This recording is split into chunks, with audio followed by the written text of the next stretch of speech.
was going to say one of the problems in West Virginia right now. People always talk about the coal industry jobs. The amount of jobs is probably 10% of what it was. So some of these areas which always have been impoverished anyway are even more impoverished.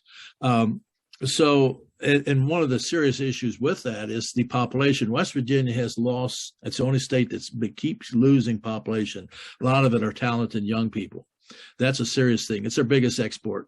If you want to say most valuable export is our talented young people. I must say talented. They're young people who just are going to end up somewhere being community minded and helping their communities and so forth.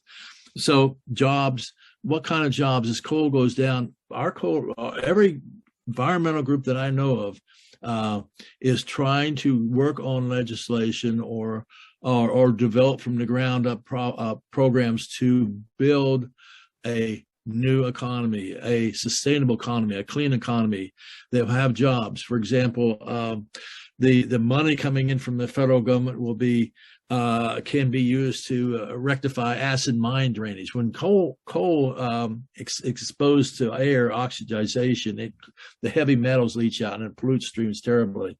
Sometimes you've seen them run red.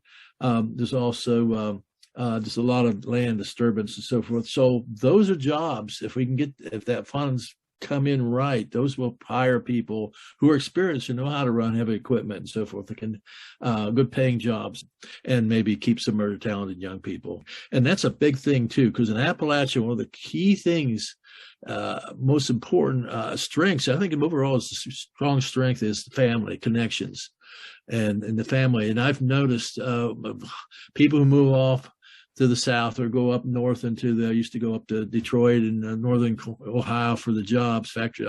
Holidays, they were always coming back home to West Virginia and Kentucky and places like that, the home place. And also there's a huge, tremendous connection with the land. And they don't like destroying the land. They don't like fishing. They like hunting. They like gathering, foraging in the woods and gathering ramps or berries or whatever to eat. People do have a heart for the outdoors. So those are strengths to build upon if we can, pull it off. And I think that can bring people together. Those common attributes of good jobs, a clean environment, and keeping our kids. I see a hopeful vision for West Virginia in a couple places. One is that our youth seem to be waking up to the problems of climate change on a rapid scale and coming out discussing it. Of course, there's still some who are in families where that topic can't be discussed openly.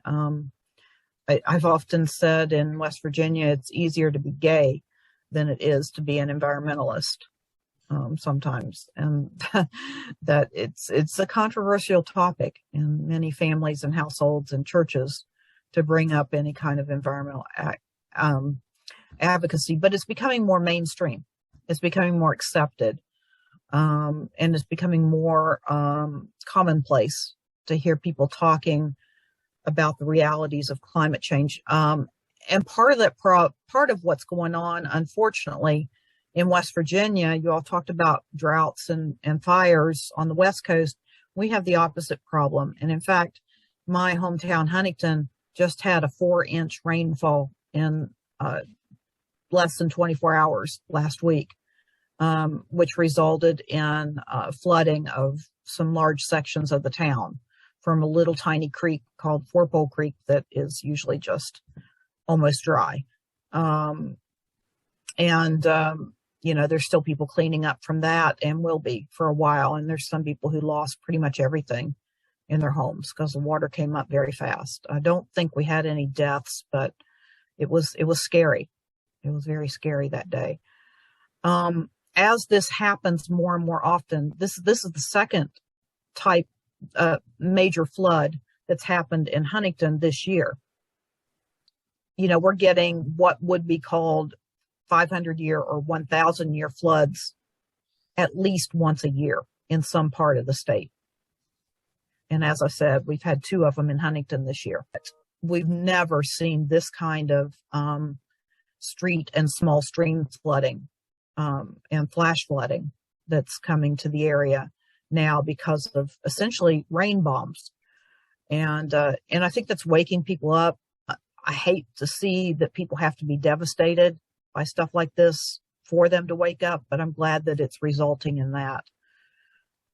Another place of hope, which doesn't involve catastrophe, is the energy efficient West Virginia work that I'm doing, and the amount of money that's coming to this state from the infrastructure package, the state and region. We have some of the least energy efficient building stock in the country, and yet pay some of the highest electric rate prices. There's money coming for solar charging stations. There's a factory being built in the Charleston, West Virginia area that's going to make renewable energy powered school buses. So there are things happening here that give people a vision and hope. There's money coming and available, I think, now for abandoned mine lands reclamation. And that also could be a significant source of job creation in this state. I mentioned there's a proposal on a large mountaintop removal site or surface mine for a major solar installation. What's just a possibility if the infrastructure is there? There's a lot of land that's pretty much ruined, so put solar panels there, maybe that'll help.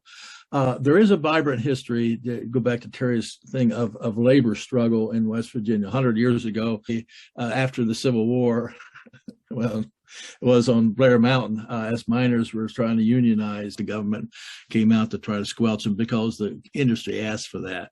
And but eventually they unionized, and for about 50 years, it was a golden era of coal mining. The unions were strong, the communities were prosperous overall, relatively speaking, and community life was vibrant. But then the coal industry figured out how to break the unions through basically closing the company and then reopening it up again as a non-union, and that took the sales out of it. And mechanization took a lot of the jobs out as they had more heavy mechanization I've talked about.